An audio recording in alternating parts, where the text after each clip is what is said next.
Good morning. Welcome to Unfiltered Vision News, bringing you the news unfiltered Monday through Friday, 7 to 9 a.m. Eastern. My name is Dr. Ashaki Noni Nichols, and I will be your host. Thank you so much for joining us here this morning. And, it's been quite a weekend, quite a week. It's just Wednesday, and a lot's happened. But the one thing that has not happened that my husband is looking for, and maybe we've missed it. I'm just saying there's a lot of news out there. We've not seen a leader, right? Or I won't say a leader, but we'll just say a political figure that is really talking to the country and saying, hey, we need to stop. Enough with the rhetoric, enough with the back and forth. Yes, someone was lost in a tragic way, in a way that, most of us only heard about, right? Individuals in our past that were, I wouldn't call them political figures, not all of them, right? Outside of JFK, but they were leaders in their community. They were individuals that were passionate about leading the charge for rights and issues. Okay. And I'm not trying to put this individual in the same category by no means. But what I am trying to express is how the rhetoric has gotten worse. How we as a country have not really said, okay, someone passed away in front of us. And instead of us taking a step back and saying, okay, we lost somebody, like him or not, we really need to stop fighting with each other. That's what we have not heard from anyone in higher political levels if they are saying that this was a political incident. We haven't heard from the Speaker of the House. We haven't heard from any senators. We haven't heard from anybody. If anything, they're trying to, craft legislation. You know, we've got our AG with her remarks that she's had to dial back because she may have misspoken. But no one's really made a plea with the country to calm down, really, to really just stop. Stop it. We are still here together in the United States, and we're still going to have to figure out ways to work with one another, even if we don't like each other. Okay? Some people don't always give each other the warm fuzzies, but we have to stop the bickering. We have to stop the incitement. We have to stop and say, okay, we are the United States, and we are going to figure out a better path forward, but we're not going to fight each other to get there. We're not going to throw each other under the bus to get there. Again, we will always have disagreements. Those disagreements should not lead to violence. Those disagreements should be times for a teachable moment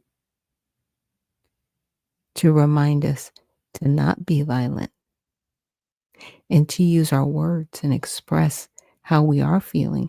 And how we are feeling might not, sound great to everyone, but at least express how you feel without taking it out on each other in a way that's disparaging to the point where you want to do bodily harm. So I am definitely myself, because I do have a voice on the platform. I'm just really calling for people to be respectful. You can respectfully disagree.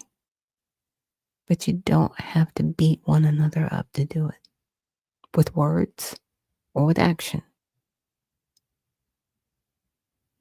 We need to start remembering to honor our country.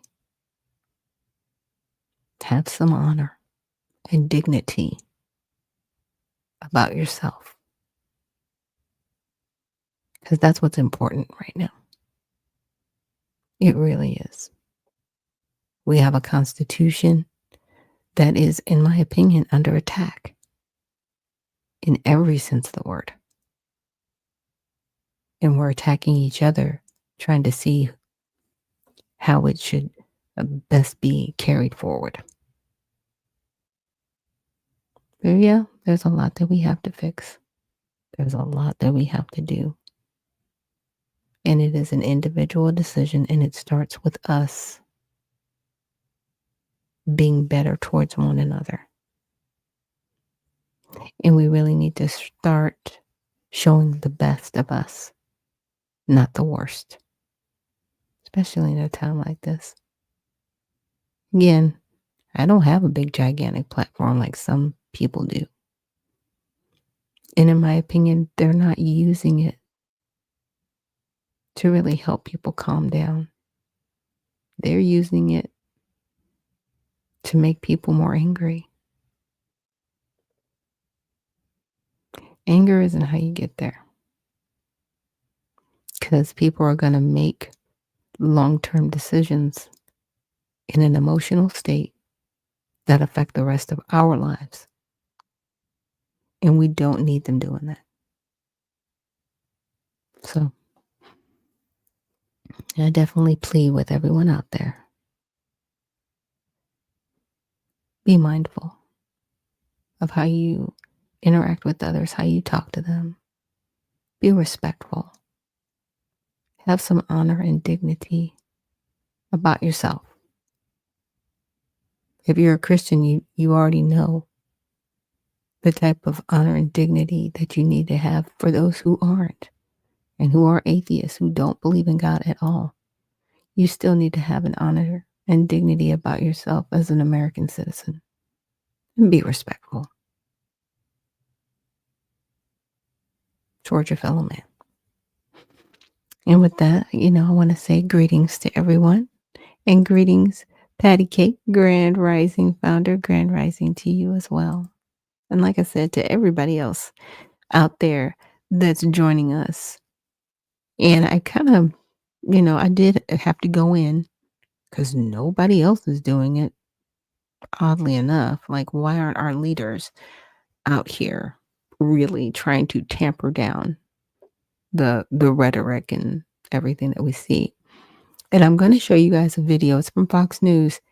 And in my opinion, this is the result of us not really teaching our young people how to be respectful, and you're going to see some disrespectful acts right here. And because people didn't realize, their disrespectful acts had consequences, but under the past administration, they were allowed to get away with things, and now they can't. But I think the part that bothers me the most is that the same people that are in charge now were still in charge then during the previous administration, but they did nothing. But now they're doing something. I find it interesting. Let's check this out. To Live Now from Fox. I appreciate everyone continuing to be with us, bringing you always the top stories and headlines on Live Now from Fox. All right, we want to now go out to Texas for an update where a Texas Tech student has been expelled after a video came to light and really went viral after showcasing a large rant against Charlie Kirk. I want to show you now the very latest from Fox 4 Dallas's Alex Boyer with the latest. The shooting death of conservative influencer and celebrity activist Charlie Kirk last week ignited tense confrontations like this one on the campus of Texas Tech University Friday. That's 18-year-old Cameron Giselle Booker. In new cell phone videos shared with Fox 4 News, you see the now former student arguing with another student wearing a MAGA hat, holding a sign that says, "Rest in peace, Charlie Kirk." The encounter took place in what's known as a free speech area on campus. In the videos, Booker appears to mock Charlie Kirk's death. You started saying, haha, your homie dead. Yeah, homie dead. Evil is real, people, and it kind of looks like that. There are several exchanges between the two. A couple of times, the other student asks Booker to leave him alone. Why are you being so Why are you so hateful? Why are you so hateful? Why are you so hateful? Yeah. Hey, can somebody tell her to back Can up? you not? At one point, she flicks the baseball cap of the guy she's arguing with, presumably what led to her arrest for misdemeanor assault, although the police report does not include that detail. After her arrest, Governor Greg Abbott amplified the incident with this message and image on X. I asked the governor about it at an event held in Forney this afternoon. If we have members of our society, whether they be students or otherwise, who celebrate an assassination, we have dramatic course correction that we have to take in this state. This isn't an isolated incident. Abbott also posted about another incident at a Charlie Kirk memorial event held at Texas State in San Marcos. The unidentified young man interrupts the gathering with mock gestures to imitate Kirk's shooting death. In a statement, the president of Texas State said, in part, "I have directed university officials to take immediate steps to identify the individual in the video. Behavior that trivializes or promotes violence is reprehensible and violates the values of Texas State." And we as a society, we as a state, must send a signal that behavior like that, celebrating an assassination, is wrong in a civil society. That was Alex Boyer reporting there. And we also want to, again, just show you just some of the more reaction from Governor Greg Abbott saying, definitely picked the wrong school to taunt the death of Charlie Kirk. Thanks, Texas Tech. And he also says, this is what happened to the person who was mocking Charlie Kirk's assassination at Texas Tech there. So, again, just some of the more reaction from the political leaders showcasing this protest that definitely went sideways really fast, and that student being expelled. Now, here's the thing, right?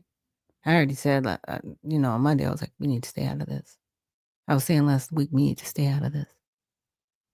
But unfortunately, our children were taught during this last administration, you don't have to respect anyone and we'll protect you. And now it's still happening and they're not protected. But at the same time, he didn't say, we shouldn't have people celebrating the death of another person. But on top of that, right now as a country, we need to have more respect for one another.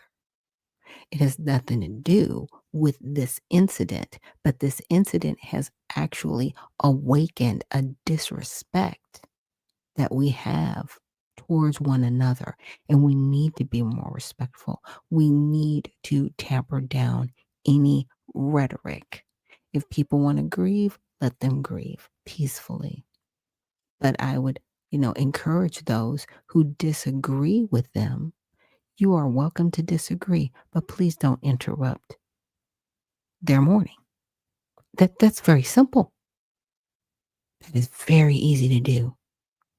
But these leaders aren't doing that. Greg Abbott sat there and said, it's wrong for people to mock somebody's death. It is wrong. But you need to follow it with words of, we need to be respectful towards one another. Because you turned around and mocked that young lady for her behavior. That's a child. And the problem is you let that same child get away with stuff a few years prior. That's why she feels emboldened to do it. I'm sorry. All of this is a setup. You knew one day something was going to happen to somebody. And the people who were not told no were going to turn around and act the way they've always been acting and encouraged to act. I'm just saying. That's why, it says, don't spare the rod and spoil the child. This is why. We are raising disrespectful people on both sides. On both sides. Oh, no. There are people that call themselves Christians that are very disrespectful towards God and others, and they still call themselves a Christian. You're not getting away with it either. Stop that. And Dr. C says, greetings, founder. Greetings to you too, Dr. C. And thank you so much for reposting the stream. And thank you so much, everybody, for joining us here this morning on Unfiltered Vision News. And so I'm going to get into the next video. Yes, I came across a video where it kind of made me feel a little bit better about my tinfoil hat moment where I was like, something's wrong. I think this is deeper. Well, I came across a reaction video to Candace Owens. And she is somebody who was very close to Charlie Kirk. When he started Turning Point USA, she was, right there to be supportive, to be one of the speakers and everything. But I wanted you to hear some of the things that she says that a lot of other people really aren't talking about. So let's get into it. Has been revealing that she believes that there's much more to the Charlie Kirk situation than what we know right now. And this is leading people to question whether or not we have the right person in custody, if there was an extra person involved, or even if there were other countries involved in what took place. Okay, I want to show you guys some of the videos that I found, and then we can talk about it. This right here is insane. Okay, let's go ahead and hop into this video, watch it, and react to it. Before we do me a quick favor. Hit that like button for the YouTube algorithm so that this video can reach more people like yourself. I truly appreciate you guys. Let's go ahead and hop in the woods. Okay. Then we get, and this has not been contextualized, and I can't wait until it is contextualized. We get photos that are the shooter. This is when the FBI came out and said he's in a stairwell. We don't know exactly where that stairwell is. He's in outfit number 2. So the outfit change has happened. Okay. There's no timeline again, but we can discern that there is no weapon that is in his pant leg because we can see him bending one leg in one photo and we can see him bending the other leg in another photo. So we're unclear about this. What is clear is that there is a ton of cameras on this campus. There is a lot of footage that they could release to make the public feel better about this. I mean, tons of different angles. I don't know why we're getting grainy shots at all. There have been tons of people online going through the tech stack of UVU campus and saying like, hey, why are we getting grainy? Why don't you give us clearer images? In fact, you guys could show us an image here, here, here, here, here, here, here. They're not doing that. They're just going with this like grainy image and saying that's it. And you can get this grainy image, but we can't tell you much more. Now, again, it's an open investigation. They're under a lot of pressure. There is no question. I'm certainly not going to let this go. And I want the public to not let this go because you were spiritually impacted by watching a man be publicly executed. And you need to keep that energy and understand that something is very wrong here. Nothing they are saying feels good to me. Honestly, the thing that they said that felt the best to me is when they said that there's probably somebody else involved. That sounds about right. 2 people, maybe these aren't even the same people. Maybe the guy in the maroon is not the same as the guy in the black shirt. That would make sense because why change your outfit? Both of these look like you would blend in on a college campus. So why are you blending in twice? Does that make any sense to you? Why would you change your outfit? It's like a random fashion show while you're going to murder someone. I just want to change my outfit for funsies. And then we hear that Tyler Robinson, when he's apprehended, it is communicated to us that he is wearing the maroon outfit. Now, I want to be clear. They said this was 33 hours later. So he changed his outfit, I mean, ostensibly because he wants to avoid detection would be the only thing that's I think is reasonable to assume. But then he changes back into the outfit that he was wearing before the shooting. For what reason? 33 hours later, like no shower time. He's wanted them to know that it was him on the camera. That's not clear to me. Why are we changing outfits? Are we just two different people? I think it's reasonable to ask that question. Are there two different people that are involved who were at this meeting and nobody is willing to go on record? They're all messaging each other, trying to figure out a coordinated response to say that, no, this was all quite cordial, but no one wants to go on record and describe it as cordial because they know someone's leaking, because someone's got a guilty conscience about what happened at the Hamptons. So I will again put it out there, Seth, Bill Ackman, and to the other individuals who I have not yet named, but who are going to be named later this week, who were at the Hamptons when Charlie was put under pressure, when Bibi Netanyahu called him and invited him to Israel, again, in a move that when it happened to me, and it wasn't Bibi Netanyahu, felt to me like a laced threat. I am inviting you guys, I will give you my platform, actually, to come clear matters up, to tell us there's no reason to lie. Bibi could have gone on Fox News and he could have told the truth. He could have said truthfully that Charlie Kirk has always loved Israel. He has always loved Israel as the Holy Land. He's been here many times. And throughout his career, he has been a faithful supporter of Israel. That's not what he said. Okay. He talks about the phone call and didn't give it the proper context. He held up the letter and didn't give it the proper context. And lies by severe omission, I'd like to be very clear, are lies. Lies by severe omission are lies. You're not going to gaslight us and tell us to shut up or call us anti-Semitic for pointing out the fact that Charlie was having a change of heart about the tactics that Israel was using in America, and that he felt when he had left that meeting that he had effectively been blackmailed. And that pressure was increasing every single day. In fact, he was telling the truth even about Jeffrey Epstein. Take a listen.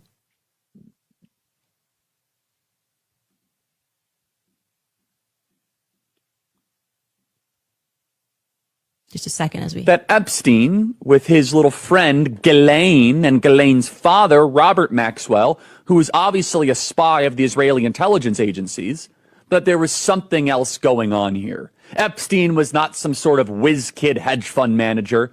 Epstein was playing a part. Epstein was a LARPer.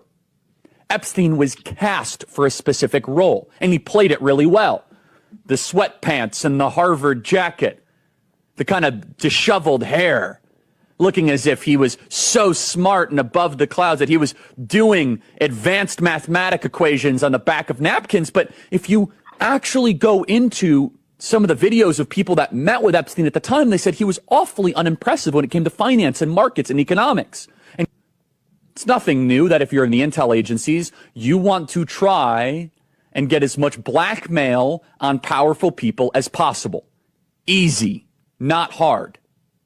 And this is no longer just speculation. First of all, the evidence that shows that Epstein was a creation of either Mossad, Israeli intelligence, American intelligence, Saudi intelligence, or maybe he was just a hired gun. Maybe he was just the guy that countries would go to and park a couple $100 million and say, hey, can you get one of the members of the royal family with a 13-year-old so we can get them to do what we want to do? Members of Congress are actively being blackmailed. The Epstein playbook is being used on a daily basis. Jeffrey Epstein was not a financier. He was not a hedge fund manager. Jeffrey Epstein was a key player in a multi-decade blackmail operation against the most powerful people on the planet. I'm going to pause right there. And he's not wrong. Because guess what? Alex Jones has been talking about this for at least over a decade. So before Charlie Kirk even had his show, Alex Jones had been setting the stage and talking about Epstein and the blackmail that he had been doing on different politicians, which is why politicians have been moving the way they have been moving for a long time. And now that he's gone, and now that it's come out that that one missing minute of the video is out there, these people are really terrified. I'm like, what did you do? What have you done? That you are going through so much to cover this up. This is a lot. It's a lot. I'm just saying. And this is just one piece of it. This isn't the whole pie. This is just one piece of the pie. I ain't gonna lie. I didn't know that Charlie Kirk was diving into the Epstein situation that much. And that does bring a new perspective to what took place. It brings a new perspective. That's crazy. And it's even more shocking. I wonder when he did that video to the time when he passed away, how long was that span of time? This is crazy. Yeah, I don't know, man. I don't know. It seems to conflict with BB's narrative a little bit. Yeah, just a tiny bit. I do want to say this. It's important because I am angry. I will obviously, I pray to move on from this phase, but it's a fire in my belly right now. To those of you who think that you are going to replace Charlie Kirk, okay? Kings are born. You don't just get to depose and tell us that we're going to follow this individual, okay? I'm one of the Masons of Turning Point USA. You put a shill in Charlie Kirk's chair, in Charlie Kirk's company, and you try to tell us to follow that individual, I will be an enemy of you. There will be nothing that can stop me. Okay. And I want you guys to understand, this is not a threat. This is a promise. There will be nothing that can stop me. I will release every single text message. So to those of you who are trying that, I'm seeing the messages. I am telling you to back off right now. Like right now. Don't do it. Okay. Don't you think about it. I know exactly who you are. I know exactly who you were that were exerting pressure. Don't you pretend to be noble now and say nice things about Charlie Kirk and think you're going to slide into his chair, telling him that he was not allowed to invite certain people to his events. They were threatening to pull out money.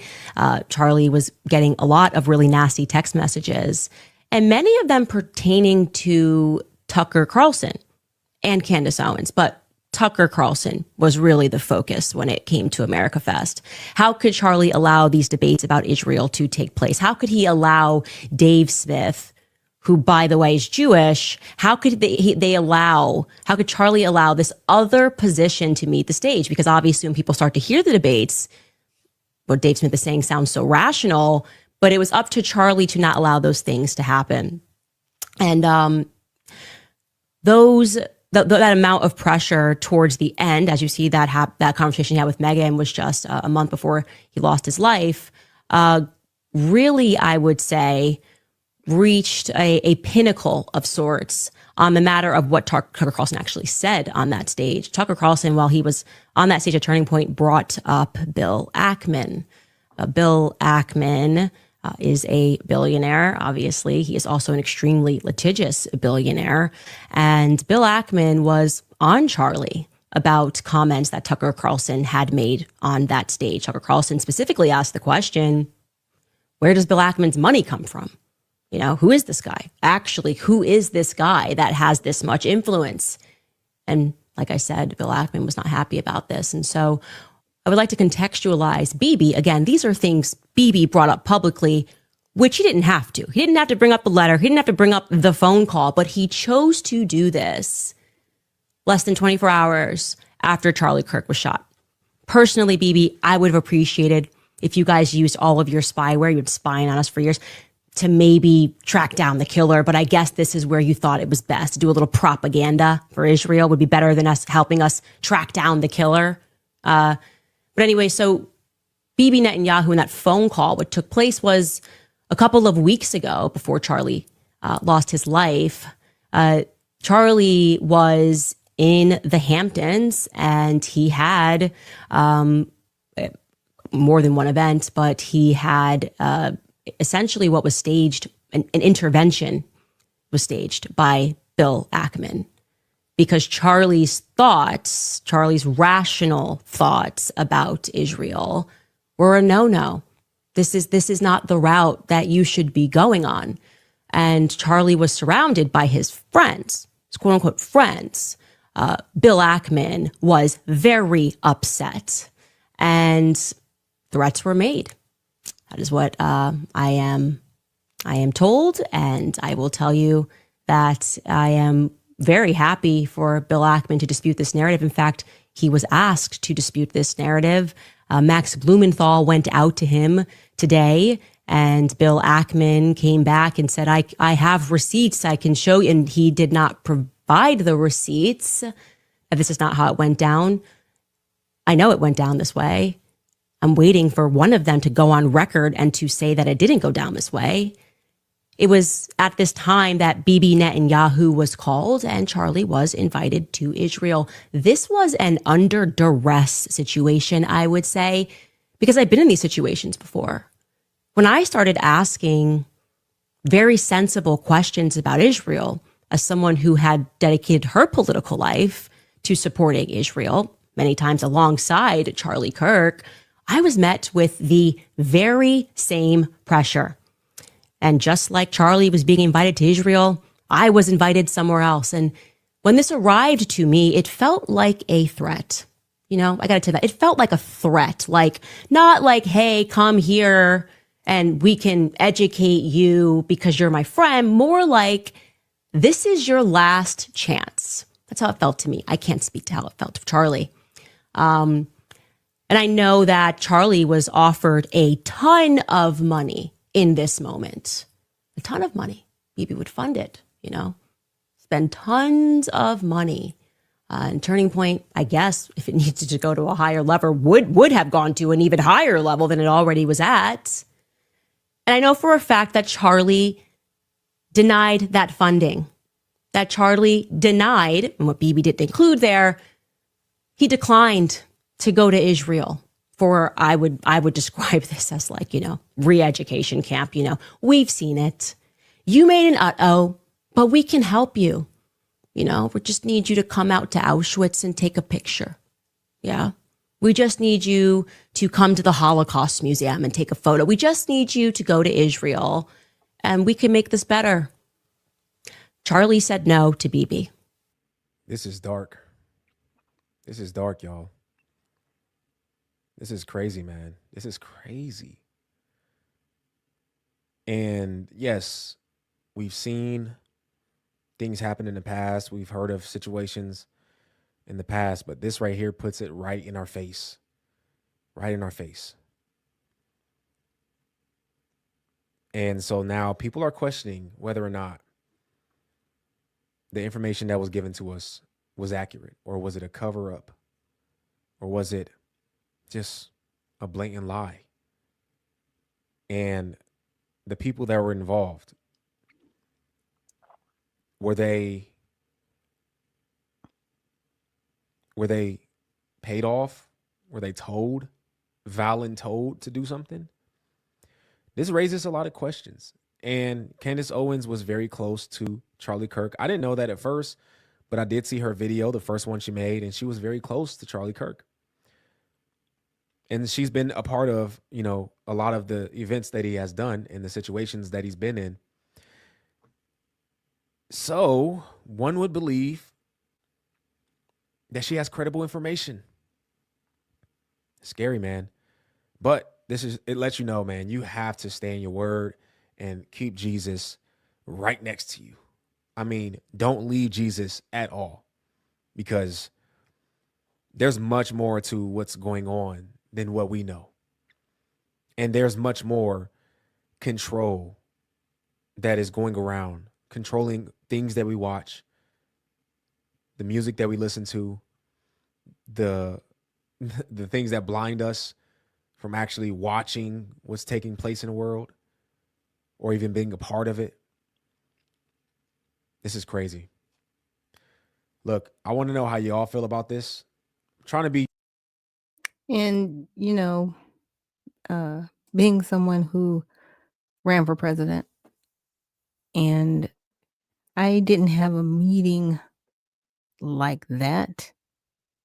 But I did have a meeting saying you do know and understand that there's going to be certain compromises that you're going to have to make, right? There's going to be certain people that you're going to have to, in essence, get along with, right?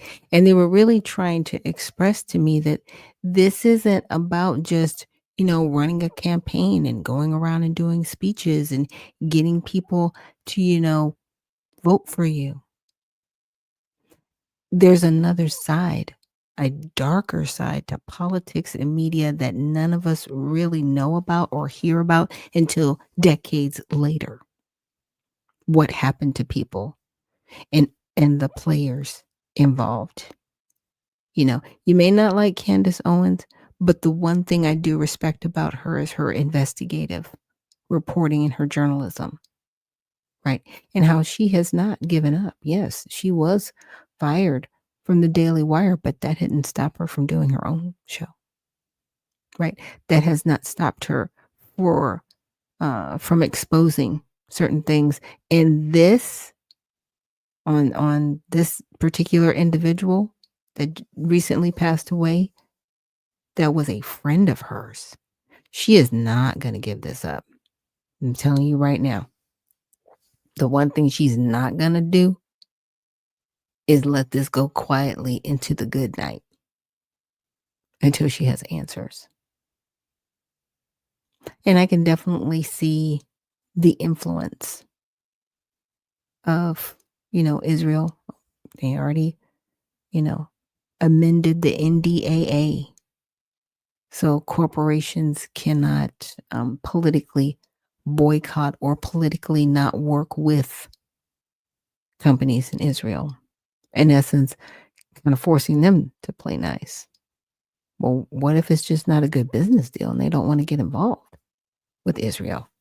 Are you saying you're going to force people to work with Israel now? Like, it's very interesting what's happening, but far more interesting in how they were trying to strong arm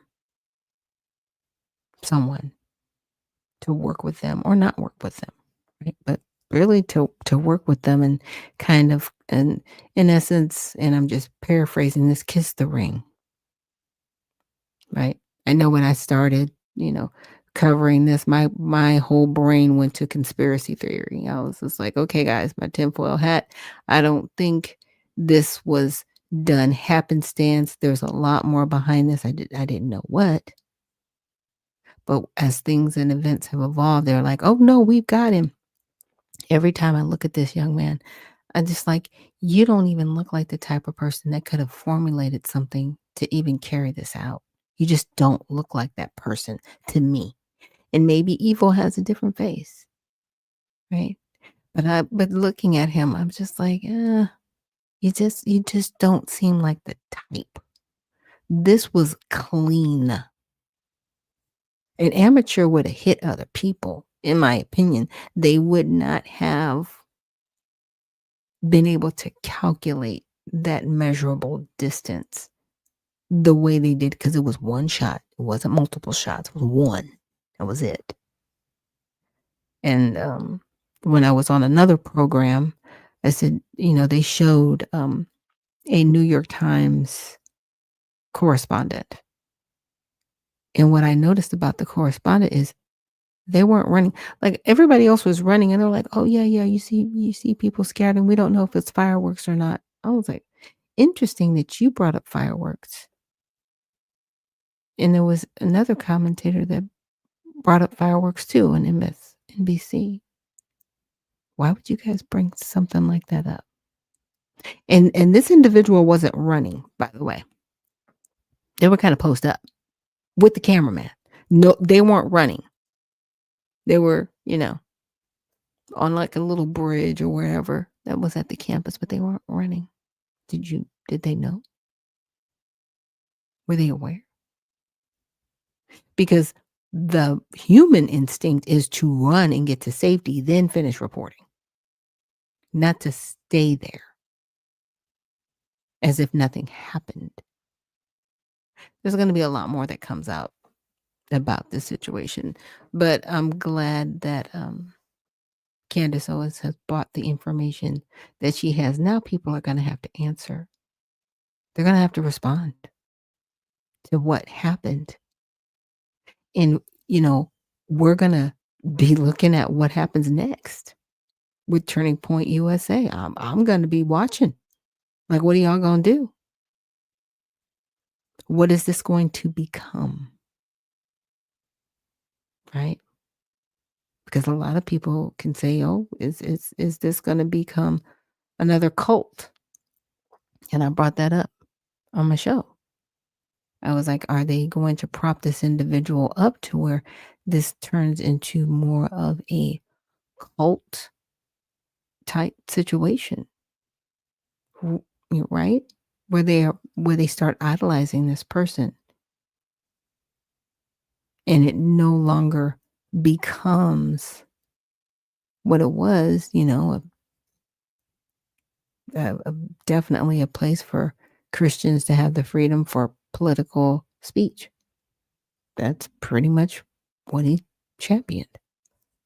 Now, there were things definitely that he said that people would question if he was a Christian or not.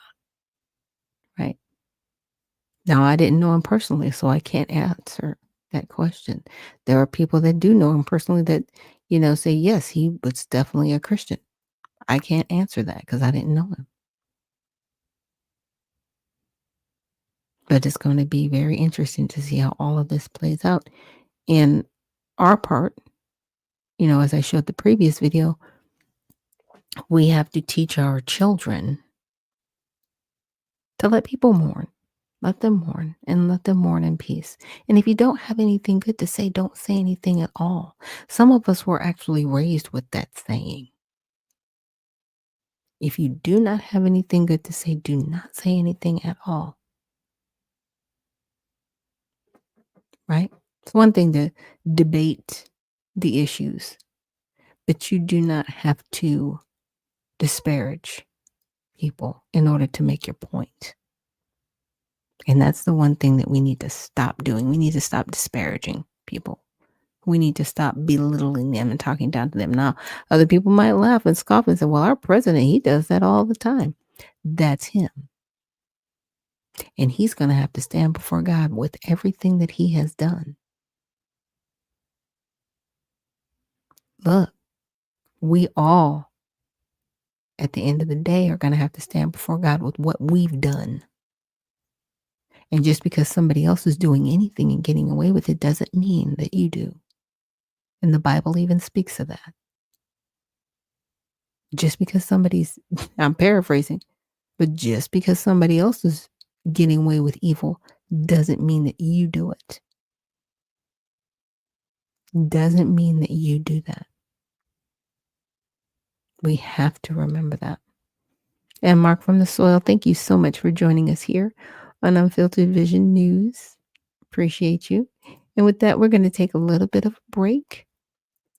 And remember, it is Women and Wellness Wednesday.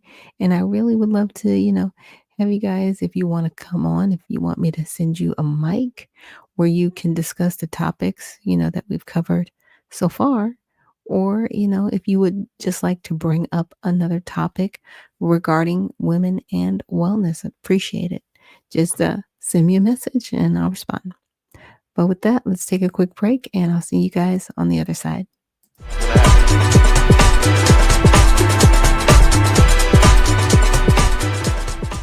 All Sides has created a patented, fair, transparent process to rate the media bias of hundreds of news outlets and writers. We assess each media source and rate them as far left, lean left, center, lean right, or far right, allowing you to quickly identify different perspectives. All Sides uses many methodologies to determine bias, including the Blind Bias Survey, gathering people from all parts of the political bias spectrum and having them read and rate articles blindly, without telling them who wrote the article or which media outlet it came from. Then we take the average bias rating of several articles from a given media outlet for our final bias rating. Another powerful method we use is the editorial review. Focus groups of people with multiple political viewpoints who review the works of a media outlet and come to a consensus on its bias. We also look at credible third-party data, including academic research by top universities. Finally, what you say matters. We gather community feedback on our site every day, including hundreds of thousands of votes on our bias ratings. Our final bias ratings aren't determined by these votes, so they can't be gamed or falsified by any group. But we do analyze those votes for input and look for warning signs that our current bias ratings might be off. All Sides is constantly evolving our media bias engine. The more you participate, the better our ratings will be, and the better our news coverage will be. Go to allsides.com to get involved.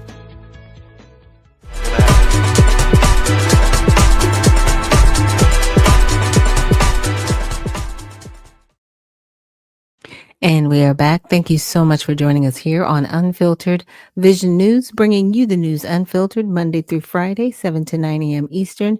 And my name is Dr. Ashaki Noni Nichols, and I will be your host. So again, we are, this is Women and Wellness Wednesday. Try to transition that as best I could. And if you would like for me to send you a microphone, please send me a message or let me know in the comments, and I can go ahead and send you the mic. I don't have call in yet. I'm not that coordinated just yet, guys. It's still just me being the host and the producer of the show. But we definitely had in our last segment, just, following up on what was happening with the incident from last week and showing a video from Candace Owens and the questions that she has surrounding this, which is kind of similar to what I was saying. I was like, this doesn't seem like, how should I say it? A unprofessional situation. Seems like a very professional situation. To me, it reminds me a lot of Lee Harvey Oswald. Like, he didn't look like he could have done what he did. And then when we're shown the video of what actually happened to JFK, it was the driver. The driver shot him. That's why his wife was trying to climb out of the car. And they were trying to put her back in the car. She was trying to get away. Yeah. They had their pansy, as they like to say. And in my opinion, this young man is a pansy. I know they're trying to say it. Then that's allegedly. This is just my opinion, and I'm entitled to have my opinion. I really do not think it was the person that they have, because they are trying so hard to just rush, and they're calling for the death penalty for this person. I heard this on the radio yesterday, so it's not hearsay. They want to rush and get a speedy trial and just shut this down.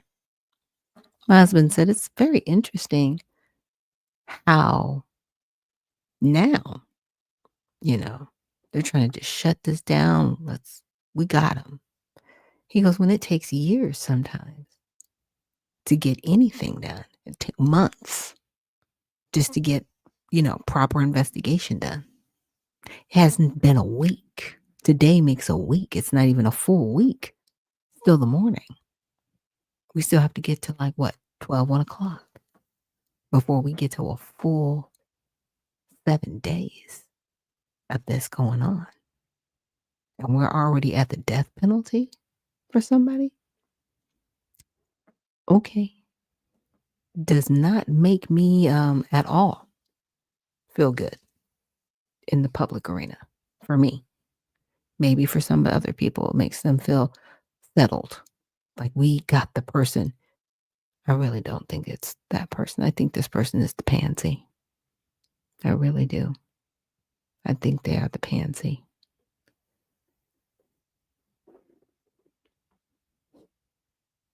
What happened was too coordinated. And people that aren't professionals are sloppy. They just are. When something is done in the heat of passion, you're sloppy. You're not coordinated. Yeah. So, yeah, my opinion. But only facts and truths. Thank you so much for reposting the stream. And there were some articles that I came across that I wanted to share with you. One in particular is this whole thing that's happened with Pam Bondi. It says Pam Bondi draws bipartisan criticism over hate speech remarks. Now, first of all, I want to preface this with this whole hate speech thing. Hate speech is not in our Constitution, by the way, even though people want to, put it all the way in the nomenclature. It's not in our Constitution. That's first and foremost. People didn't really start talking about hate speech until the whole LGBTQ movement became such as powerful as it was or is, right? And hate speech came about was like, you are misgendering me, or you are, dead naming, right? It's like, what? They have a nomenclature within the LGBTQ, and that's what they deal with. That's why I said that whole thing is a cult and it is a religion. It's like, I refuse to use that phrasing hate speech because it's not a thing. It's something that's used in that community. It's not a thing. And for her to use that, in my opinion, it's like, what are you doing? You're the AG. There's free speech, Pam. And then there's insightful speech. That's it. There is no hate speech. Stop that.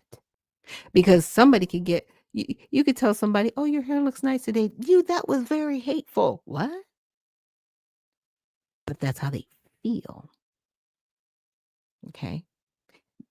Hate, first of all, means to love less. So let's talk about the definition of hate. Okay. It's not just a random feeling. It's not you feel rash or evil. No, it means to love less. That is the definition of the word hate. Stop taking things out of context and messing up free speech. For as far as I'm concerned, you're messing it up. You're doing the very thing that you shouldn't be doing. You're the AG, ma'am. I need you to do better. So Attorney General Pam Bondi is facing bipartisan criticism for her comments about hate speech following Charlie Kirk's assassination.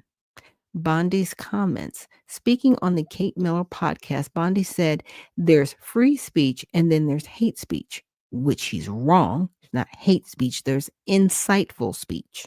So I'm going to correct her on that. But let's continue. And we will absolutely target you, go after you, if you are targeting anyone with hate speech. She followed up with a post on X saying, hate speech that crosses the line into threats of violence is not protected by the First Amendment. It's a crime, and blamed the radical left for normalizing threats and celebrating political violence.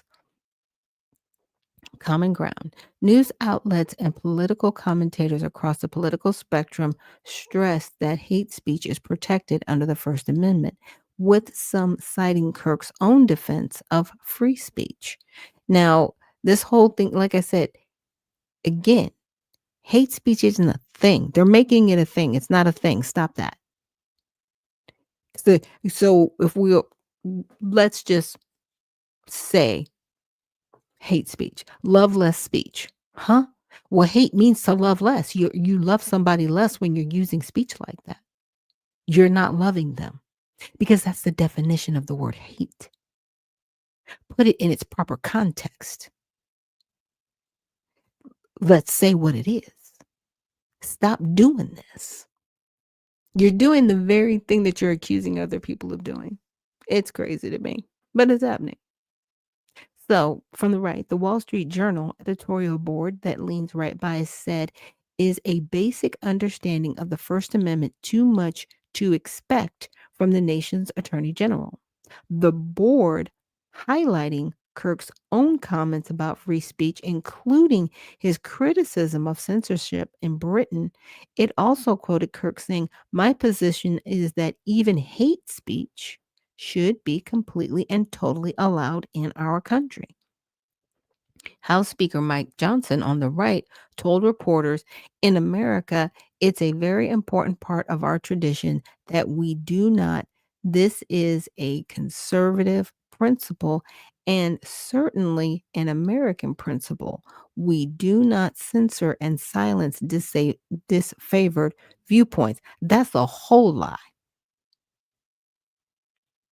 Because if that were true, there would people would have died of natural causes. Sir? To say that we do not censor and silence disfavored viewpoints, that is a lie. You claim to be a Christian, you need to tell the truth better. There are people in this country that have been murdered by our own government because their views and their speech and their viewpoints were deemed too radical. Right? Stop that. Another opinion from Charles C. W. Cook on the right in the National Review, which is also right, criticized Bondi's remarks as misrepresenting First Amendment law and noted her claims on both hate speech and employer obligations were legally false. Yeah, hate speech, again, there's no such thing as hate speech. If somebody calls me the N-word, I'd be like, oh, that's hate speech. It's like, no, that's their First Amendment right to say that word. Falls under the First Amendment. Now, if they say you need to kill that N-word, that's incitement of violence. That's it. Those are only two lanes you have. You can hurt somebody's feelings saying something bad. It's still covered under the First Amendment. Anyway. But when you start saying you need to do harm in any way to another individual, when you use your speech in that way to direct harm towards someone, that is incitement of violence. That's it. That's all you got. You got two lanes. So from the left, an opinion in the Atlantic said Bondi publicly misrepresented longstanding American speech law, especially in the context of threats made by other Trump administration officials, their allies, and President Donald Trump himself to target left-wing organizations that the administration says promote violence. MSNBC on the left reporter Jordan Rubin wrote, does Attorney General Pam Bondi understand the law, or does she want Donald Trump supporters to misunderstand the law? Rubin also said if Bondi was wrong about this, then what else might she be wrong about? Okay, you're just sowing seeds of distrust, right? And all of this is a dishonest conversation, by the way. It is. We already know, well, I mean, maybe not we, but I already know you're coming after free speech because you couldn't get it done the first time. Couldn't get it done decades ago. Y'all been trying to get rid of free speech for a long time. A long time. Because you wanted to be able to control the masses. And guess what? There's really no other countries around the world that have free speech the way we do. They can't just speak their minds. Right? It's not considered a God-given right.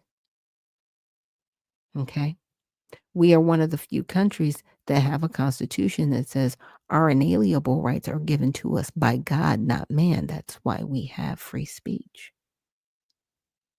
The only time it is no longer free is when you want to incite violence. Now, there was a time in this country where people would literally riot to want to kill another group of people. And they would show up with their signs. There's actual footage and there's pictures. Kill that. Destroy that. We don't need them. Hateful. They weren't stopped. Even though some of their speech was insightful, they weren't stopped by our government, state, local, or federal. And it happened And now we're here, and you're wondering why things are the way they are. You've raised people to be like this, to not understand the Constitution clearly, to misrepresent the Constitution at the level you're at. There are a lot of people that don't really like Pam Bondi. There are a lot of people calling for her firing. They don't want her in the position. I was rooting for her. I thought, okay, all right, come on, you can do this. And it is just falling apart. And it's bad because she is an attorney. But here's my thing, and this is the sad part. Just because somebody is wearing that attorney cloak doesn't make them a good attorney. Okay? Doesn't mean they know how to do their job. So sad. And Brother Muko says, Grand Rising founder, and Grand Rising to you too, Brother Muko. And Brother Muko says, the white supremacists understand the power of words and the victims of racism, which white supremacy are just getting back to the root of understanding the power of words. Exactly. They know. They're not dumb. That's why they're trying to put this bill in place. Somebody calling, we need to rename the Smith-Month Act the Charlie Kirk Act. No, we don't. We are not about to idolize this person. If you don't stop, why don't you just return it back to its original intent? That's all you got to do. You say, okay, we're going to turn it back to the original intent. But guess what? Guess who would be affected? All of the politicians. Because see, a lot of the wild things that they say, because you're like, how are they able to say these things? And because it's called political speech. Yeah, that's another part of the Smith-Month Modernization Act. They don't have to be responsible for what they say. Now, some of them do. You can still get them under the speech and debate clause, right? When they're just on a podcast, just saying whatever. And you can catch them in, hey, you can't say that. And Brother Mughal says, the last real lawyer was Johnny C. Yeah, Mr. Cochran. He did his job. He held it down. And he definitely showed us the power of words when they are put into context properly. And people did not like the fact that O.J. Simpson got off. If it doesn't fit, you must acquit. Come on. I don't know if you guys remember that, but I do. But he was able to put them in the position to prove everything. If you think he's guilty, prove it. If you think he did this, prove it, because all of the information that you are given is not matching up. And that's how he was able to get that acquittal. Because right now, for me, all of this emotion and everything that they're doing, it is leading down one road. And that road is, the curtailing of the Constitution and First Amendment rights. They don't want people to be able to say what they want. The young woman being arrested, she should not have done what she did. She was okay yelling and screaming. Okay, disrespectful as it was. But when she went in and she tipped that young man's hat, and see all that stuff that people were able to get away with a couple years ago, can't get away with that anymore. You cannot do that. And now again, our babies are in a very bad position. Because what they don't realize is emotions are high and you are putting yourself in a very bad position, egging this on.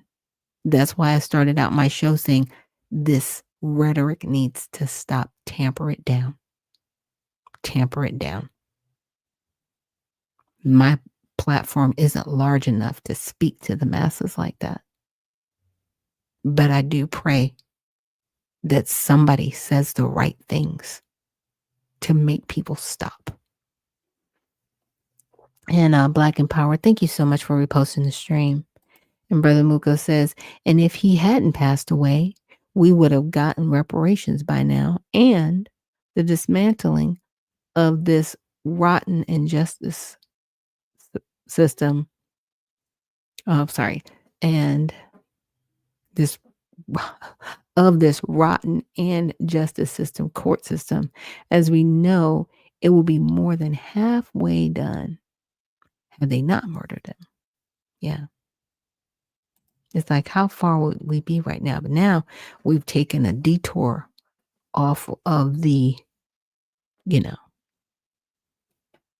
freeway, to me, the freeway of freedom, right?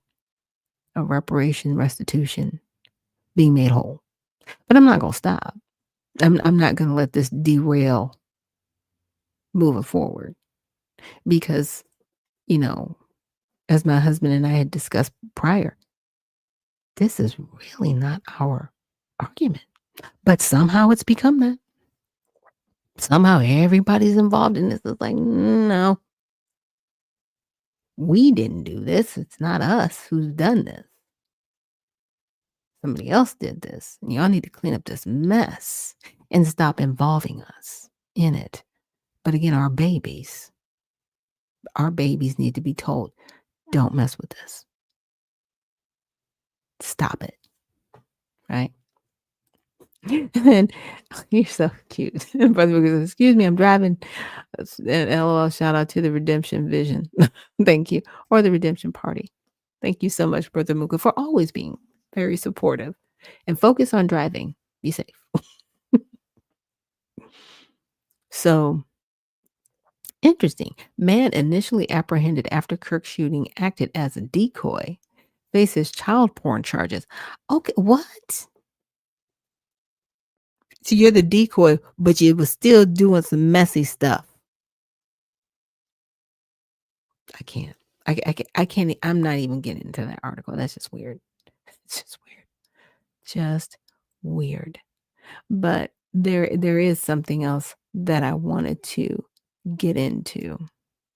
And Trump, of course, he's suing somebody else for alleged defamation. That man, he stays in lawsuits. I mean, my goodness. Beat the president for a minute and stop suing everybody. I know you got the money too. I know we can get this done, but we need to focus on building up the country. We've had too many distractions. Okay, can we get back to it? We are going to, say our last goodbyes. We're going to finish mourning Mr. Kirk, and then we're going to move on. And we're going to get back to business. Back to the business of repairing the country that was almost destroyed, by the way, with all of this illegal immigration that everybody keeps forgetting, really messed us up. And it was more than just one particular ethnicity doing it. And it was facilitated by our own government. That's a problem. And we've had to rebuild out of the ashes of being destroyed. Can we just get back to building up the country? Because it seems like every time we get like a little leg up, it's like, oh no, we have this another devastating event. I'm trying to, really? Just the setup is sad. So I came across a video of Jasmine Crockett, Representative Jasmine Crockett, and I found it fascinating. Some of the things she brought up, because to hear her tell it, we had the greatest 4 years ever under Biden, to hear her tell it, right? That's why, over 2 million people have now left the Democratic Party. That you guys did such a great job that people left your party en masse, that you have a less than a 20% approval rating. You've done such a great job as a party. But, I wanted to share the video with you and just really look at what she has to say, Involved. Joining me now in studio, Democratic Representative Jasmine Crockett of Texas. She's on the Oversight and Judiciary Committees. Welcome. Nice to see you in person again. It's good to see you too. Yield man. You're a civil rights lawyer. Just give me a little context here. Yield man is not really what I want to hear from the Speaker of the House. Well, first of all, I do want to go back to your monologue because you pointed out the number of Democratic cities. Yeah. Let me be clear. Every single mayor that you laid out is a black mayor. Right. Let me be clear that there is a high number of African Americans in each and every one of these cities. These are some of our most black populated cities in this country. So when people say the race baiting or whatever they want to say, these are just the facts. Right. You are specifically going after black run cities and you are associating crime with black folks. So there is no surprise when we ended up with the situation. Okay, so I have to stop her right there. We're not associating crime with black people. It's just, it is what it is, ma'am. Most of these black cities have horrible crime. Horrible. Is it lack of education? Is it lack of jobs? Or is it a larger conspiracy theory that COINTELPRO has just been allowed as a culture? COINTELPRO's not gone. It's a culture. And it has been used against us. Just because we found out what was happening to us doesn't mean it stopped. And that's the part that I need people to remember. So when I hear individuals like Miss Crockett saying, okay, nothing to see here, how dare you, associate black people with crime? You just quoted COINTELPRO, ma'am. And you don't realize that you're contributing to COINTELPRO with exactly what you're doing. Situation where there was a tragedy that occurred on one day and then the next day the threats were rolling in at HBCUs. Right. That's number one. Number two, when you talk about morale or when you talk about crime and you talk about how we're using our armed forces, we currently have allies that are looking at the United States and wondering what we are going to do. So instead of understanding that Russia is not our friend, when they decide that they're going to mess with one of the NATO allies, Poland, we're kind of like, we don't really know what happened. Or when we have Israel that ends up doing something to Qatar, and Qatar is looking at us and saying, hey, United States, like, where are you? Yeah, we have 10,000 troops there in Qatar. Yeah. But we also got our troops going around picking up trash. Yeah. Like, I don't know where our readiness stands, and I am very concerned, especially since, as it relates to our foreign affairs, this guy was upset because he wasn't invited to go hang out with all the other dictators. So I will say that, yes, we have a problem with this president, but this president cannot do this stuff by himself. So thank you for playing the clip of the Speaker of the House, who is the leader of those that are going to just bend the knee to him. They are not honoring their oath. And that is the only thing that I am asking every single elected leader to do, is honor your oath to the people that elected you and put you into power, instead of doing whatever it is that he wants you to do. It's uniquely unconservative and unrepublican for Mike Johnson to say to mayors or people in America to yield to the military, right? This goes back to Roman times. People do not want to be policed by the military. They respect the National Guard for what the National Guard does. Yes. They don't need them in their cities. No, I mean, when you look at so many parts of our Constitution, it is about whether or not the government is coming in. And that's when you take to the Second Amendment. I mean, like, that is what it actually was laid out about. Right. Nobody says that about the Second Amendment. Yield, man. No, they don't. And Brother Mooka, let me catch up to some of your comments.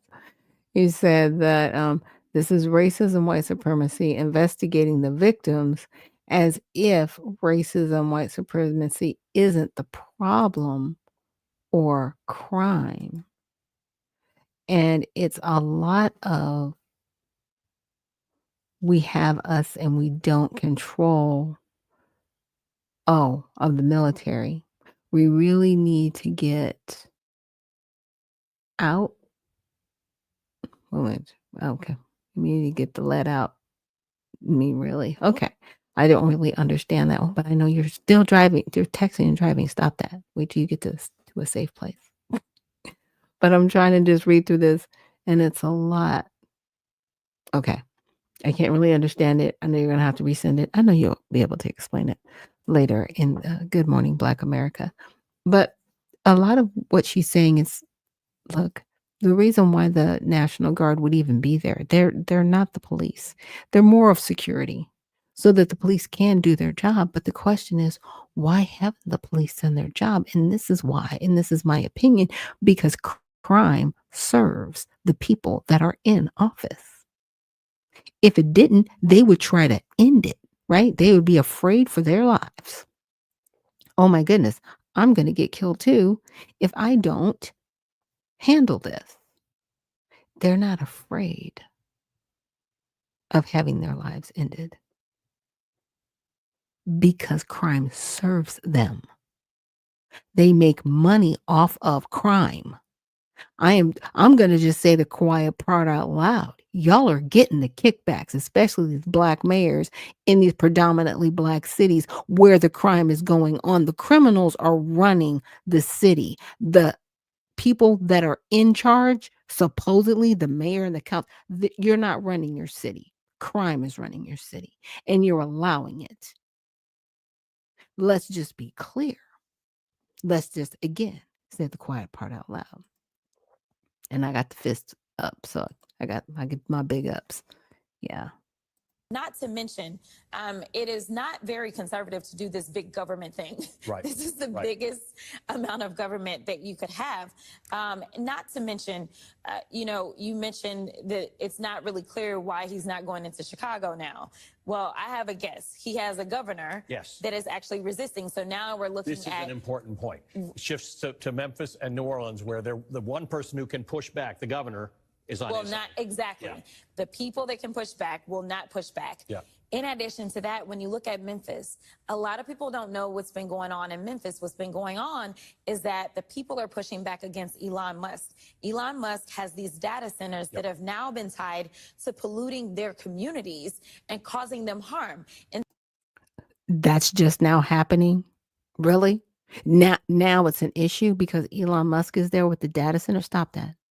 Memphis is known for crime. They're up there with Chicago, crime-wise. Do better. But see, this is really reaching low. You know what I'm saying? I'm not going to say that people are not intelligent. I'm just saying they don't keep up with a lot of this news. And so when they hear something from Representative Crockett, they do take it as gospel because she is a representative. And it's sad. And You Permit says crime pays. All the nonprofit organizations created benefits from crime. And he says black folks concerned about data centers in Memphis, right? Right? And see, this is what's happening with the data centers, not to derail the conversation, but what's happening is they use large amounts of water. And if that water isn't recycled properly, then it puts unfortunate elements into the water system. And it does, downgrade the water system, right? Even beyond the water treatment systems that are supposed to happen. So I actually asked somebody here in Georgia about the data centers. And he was like, well, my position, the position I'm running for doesn't, deal with the water portion of the data centers. But he did let me know. He said the newer data centers actually do recycle and filter back out clean water because of the water they're using goes. The older ones don't.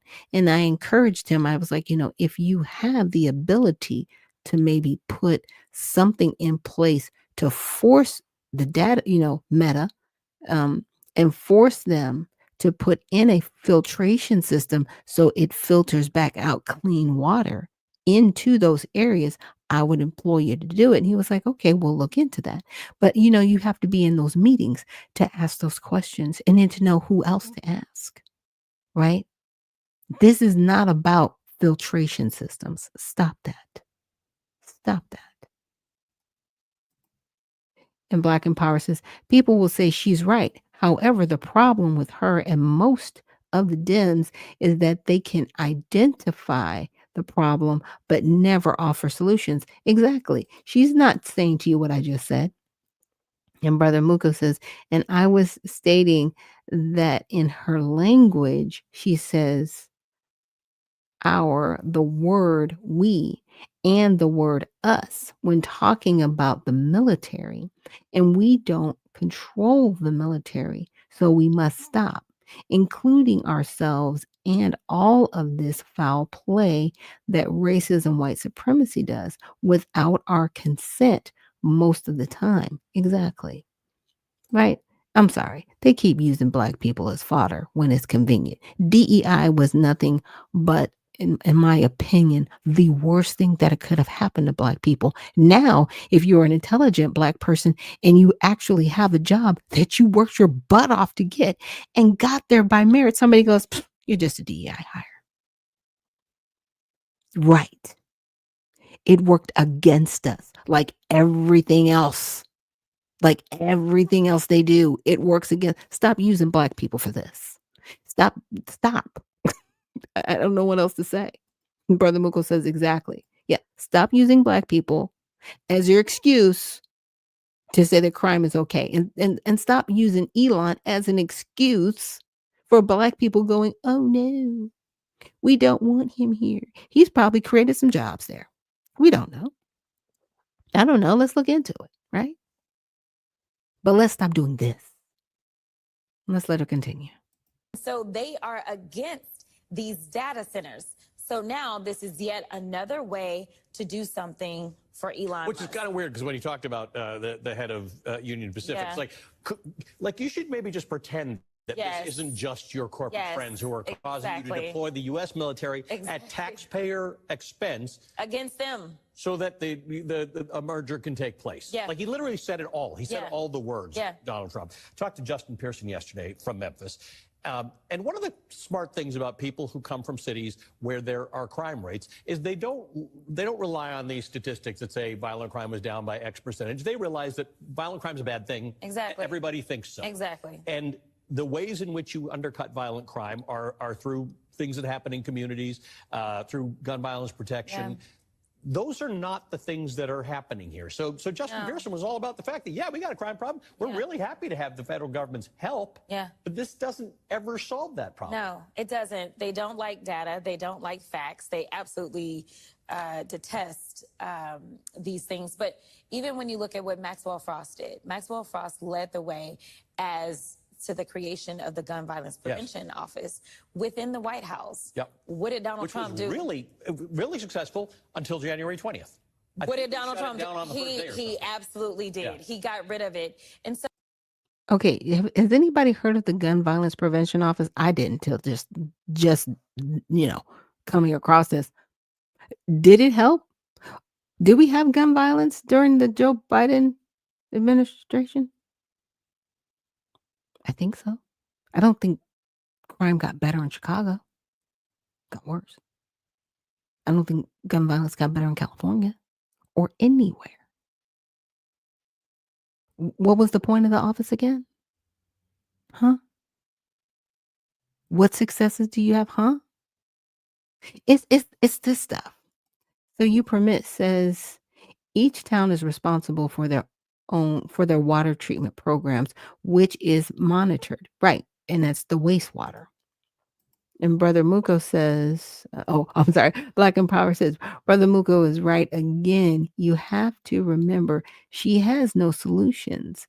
It's politicizing the moment in order to emotionally manipulate us so they can get back in office and ignore us. Exactly. And You Permit says another name for gun buyback programs. Okay, thank you for that information. Because like I said, I was like, what are you talking about? And Brother Muko says, and I think as a collective, we put too much into jobs and not creating our own lane of businesses that run cities and states. Just my humble opinion. I'm not talking about braiding shops and barber shops. I'm talking about running our own natural energy plants and not just looking for a job in them. Absolutely. Absolutely. Like the gentleman, his name is Moses West. I would love to see his water treatment machine that takes air and turns it into water and really put into the infrastructure in Flint, Michigan, since they cannot figure out their water filtration system, right?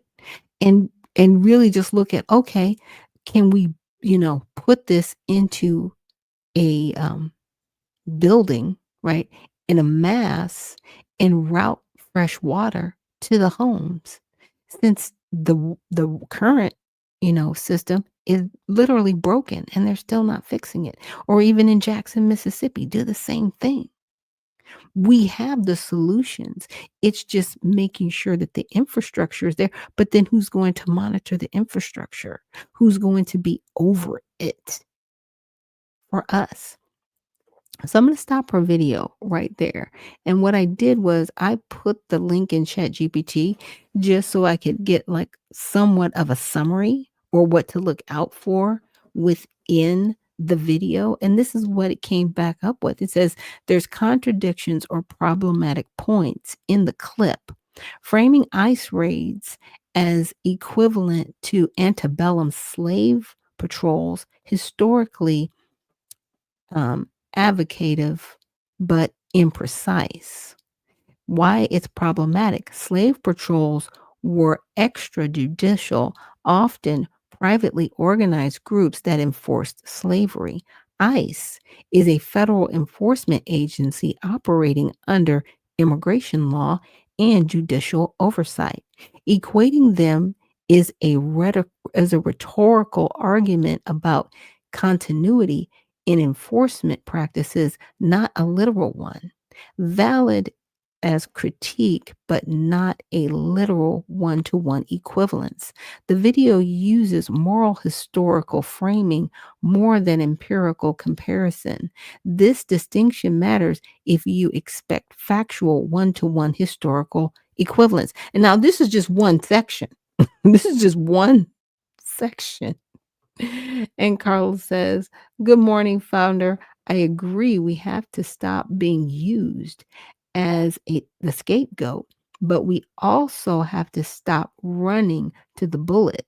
Like when the National Guard was mentioned, Black people immediately got scared and said they were coming for us.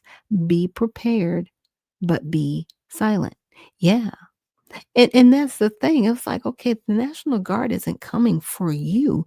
The National Guard, literally, like I said, they're just security. They're going to stand around while the police get their jobs done.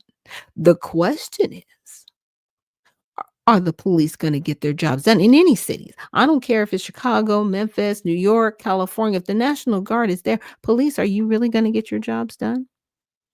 Right, because it still comes back to the policies of those cities. If the policies of those cities say, hey, we're still going to let immigration run amok in our city. We're still going to let crime run amok in our city. We're not going to put people in jail, even if as long as they, steal under $500, we're still going to let them steal. It comes back to that. What are you doing? Really within your city? I don't know all of the mayors and their policies. But unfortunately, and I hate to bucket them, but if they're Democrats, they're probably letting people get away with crime and training a whole generation that it's okay to do that. And what's going to happen to these poor individuals? They're going to go outside of that city into another city or state, and they will be killed. They will lose their lives because because you're training them that it's okay to be a criminal, that it's okay to be disrespectful, that I can do whatever I want to do and there's no repercussion. What have we done? What have we truly done? So claims that enforcement is being expanded by the opposing administration. The clip says Trump wants more of them. Part rhetorical, part factual. Evidence. Reporting shows federal administrations differ in immigration enforcement priorities. Several recent actions increased ICE activity in certain cities. The clip's political point that the other side seeks more raids is supported in general by news reporting of administration enforcement priorities, but the clip doesn't show the specific data, numbers of raids, locations, or legal authorizations. To prove a quantitative expansion in the clip itself, reporters summarize the clip and reaction, use the reporting to evaluate scale. That's why I'm always trying to bring up I call it backup information. But if I have any type of statistics or, websites for the information, I always try to make sure you guys have that information, mainly because if you need to go back and reference it, you have a reference point instead of saying founder said. No, the chart says, right? This is what the chart said. This is what came from, this pile of information over here, and I'm bringing it to you. Yeah, you need to be able to, it's called substantiation, right?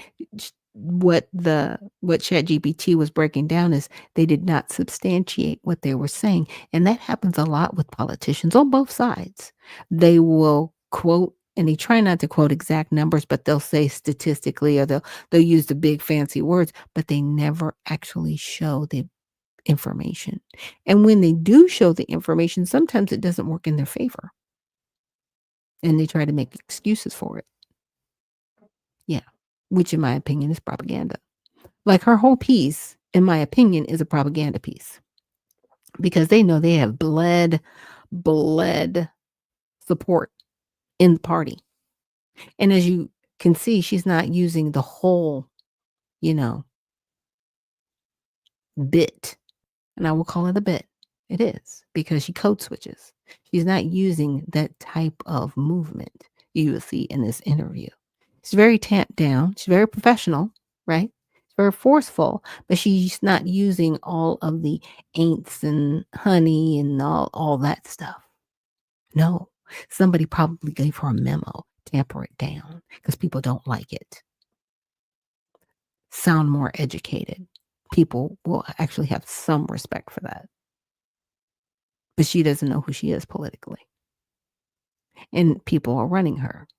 But that goes back to the point previously we talked about, even with Mr. Kirk and what Candace Owens was saying. Yeah, there are people out there running these people. Tell them what to do. I mean, my candidates that I have, I don't tell them what to do. I say, you need to make sure that your platform is solid.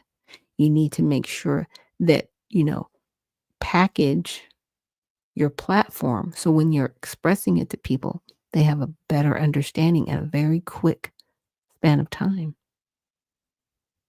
But I can't say that there might not be somebody that comes along that's a donor of theirs that says, hey, we want to give you money, but we want you to say this way. I don't know. I hope that would never be the case with candidates for the Redemption Party, because I really want them to be servants of the people. I don't want them to be politicians like Ms. Crockett. I don't. Because I've seen how she just can't be trusted. She's lost my trust a long time ago. I was like, you go where the wind follows, and that wind is money.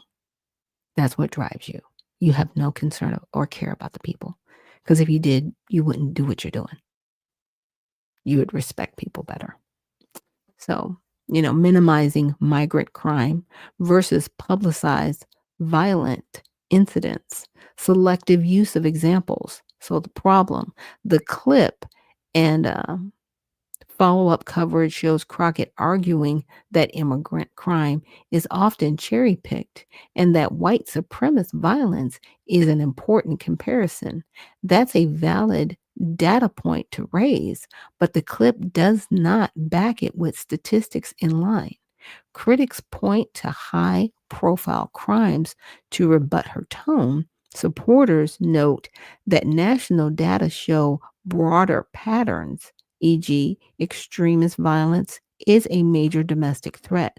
The clip's rhetorical framing isn't accompanied by a data table, so it invites both legitimate critique and legitimate context. Just saying.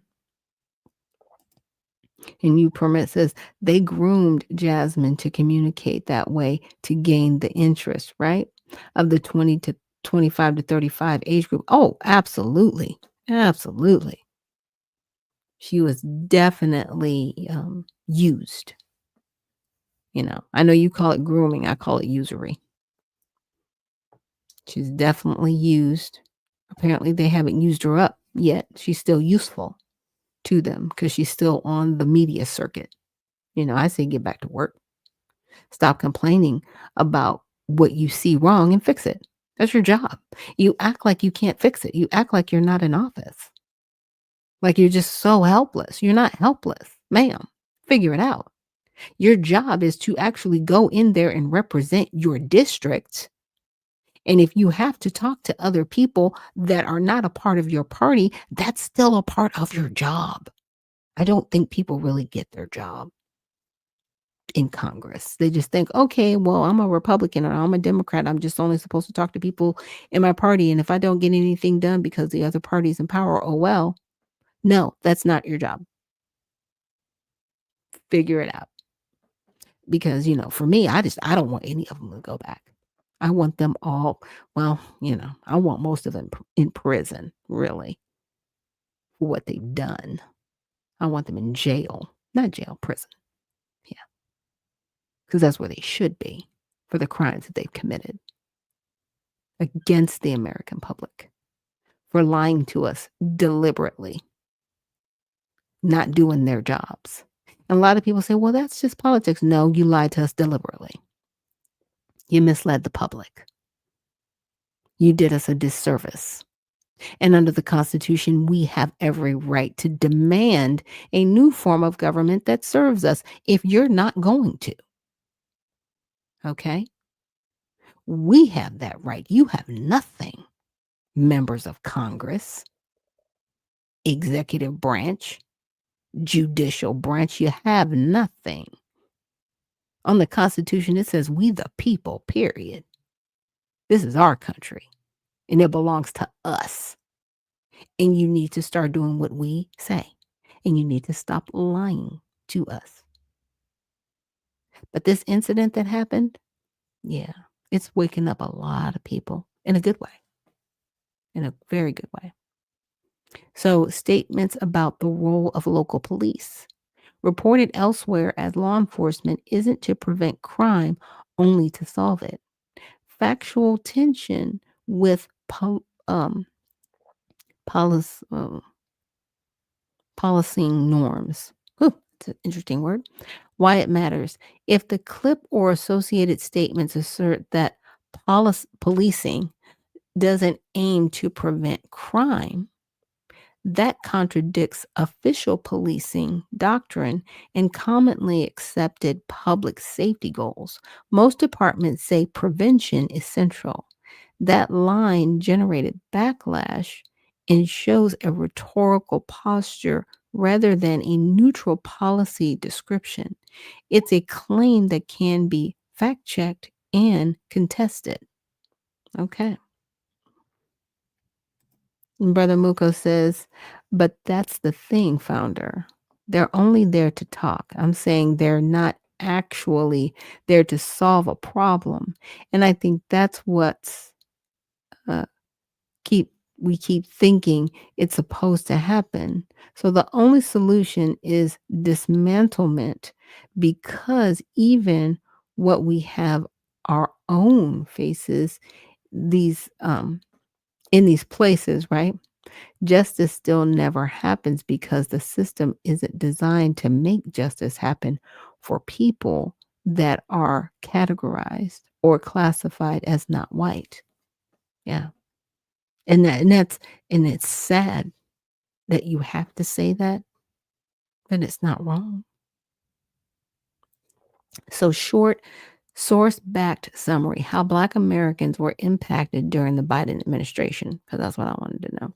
Poverty and income trends. The U.S. Census reported that the official poverty rate for Black individuals fell to a record low, 17% in 2022, a notable improvement relative to pre-pandemic years. The broader official poverty rate also fell in 2023. These gains were driven in part by labor market gains and some federal policies. Employment versus unemployment.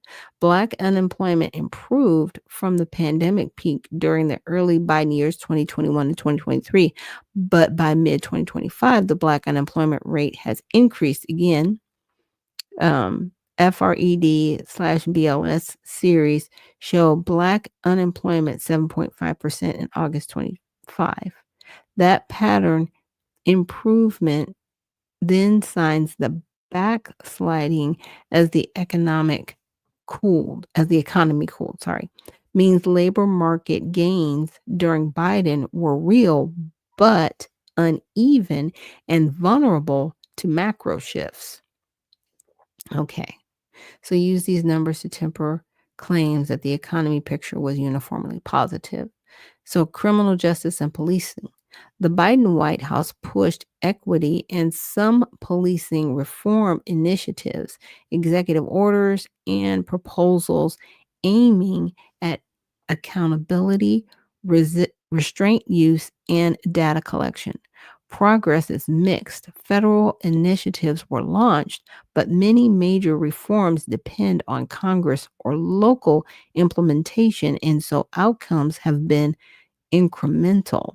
Organizations, e.g., Brennan Center, note steps taken and missed opportunities. Disparities in incarnation and police outcomes remain significant. So, child poverty and pandemic era effects.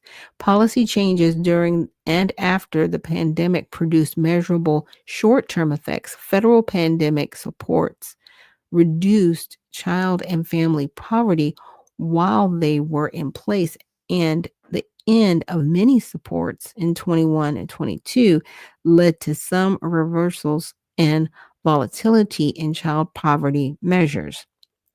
Much of the census commentary about record low Black poverty in 2022 also warns that these measures are influenced by temporary policy actions and economic cycles. Brother Mikkel says, I haven't had a job since 2019 and almost quadruple my income. Looking for a job is not the way. Just my humble opinion, according to the evidence. Yeah. Look, I personally haven't had a job, like, going to a desk since 2023. And in most cases, some jobs even told me I was overqualified, even though I could do the job. And Righteous Anger says, to do something wrong, well, it's known as just politics. That has to stop being the normal norm. Absolutely. Absolutely. Yeah, people have to be held, if they have their feet held to the fire. If they're not doing the job, they got to go. Period. Like, well, you're not going to be here next year. Thanks for playing. And if it was like that, people would probably get their jobs done. They'd probably do better in office, but they know as long as they get in the right position, right, and they have the money and the funding, they can stay in office. But again, it's supposed to be we, the people, that put them there and remove them. So it's up to us.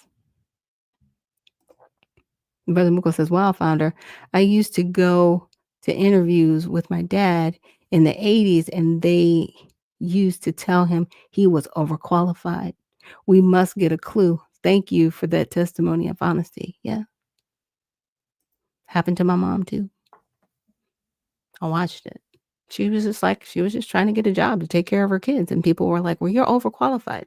She had an administrative associate's degree with a minor in theater. And They always told her she was overqualified because she had a degree, even though they kept telling us we need a degree to get a job. Yeah, they use that too.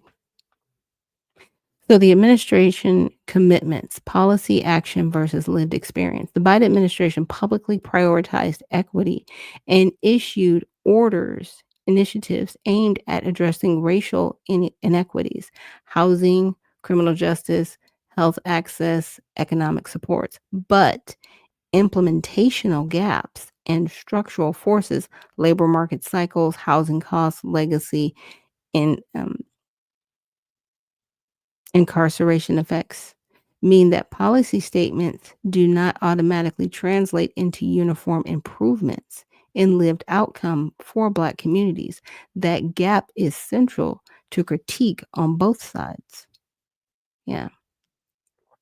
So I'll definitely make sure that I print this out and give this to you guys because I'm running out of time. But yeah, I just wanted you to see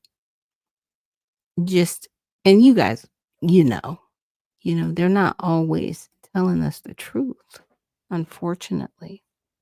And it's sad because as constituents, as Americans, we deserve better than what we have right now within our current administration, previous administrations, period. We are in the year 2025. We should be so much further than where we are. And I just see us going backwards, not forwards. And we're better than this. So guess what we're not going to do? We're not going to cry about it. We're not going to whine about it. We're going to do something about it. Okay? So cry your little 2 tears in a bucket, put it in your thinking cap, and what are we going to do next? Period. That's it. That's what we're doing. Now I'm doing my part. I got a party. I have this little podcast that I'm doing. I'm trying to get my voice out there as much as I possibly can. Because I believe that we have to at least have a way to talk to people and communicate, hey, what you're doing isn't right and we need to do better. Okay? I've got the party. The Redemption Party, you can check it out at usaredemptionparty.com. That is a way for us to start to change this political spectrum that we have. And Brother Muko says, what you gonna do? Right? What is it? But what you're not gonna do is sit back and whine about it. That's what you're not gonna do. And that's what we are not gonna do. So thank you so much for joining me here on Unfiltered Vision News. Tomorrow we have Mighty Men Thursday. And again, it will be open mic. So look into joining us tomorrow on Mighty Men Thursday. And I look forward to seeing you guys tomorrow. So again, remember, stay well, stay focused, and stay unfiltered. I'll see you in the next one.